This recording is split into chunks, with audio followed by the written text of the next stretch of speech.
Hi everyone, welcome back to another video from Wake&Tech. Today in this episode, we will be learning how to change currency on the Cider application using your mobile device.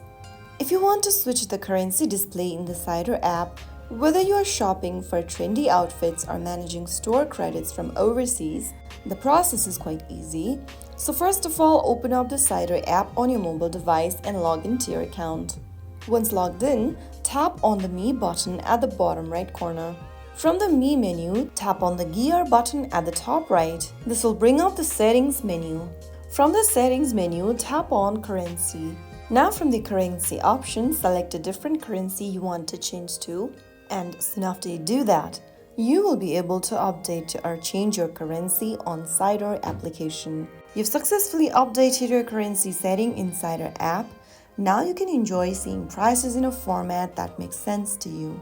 So that is how you easily change your currency on Cider. If you found the video helpful, don't forget to like, share and subscribe. I will be back again in the next video.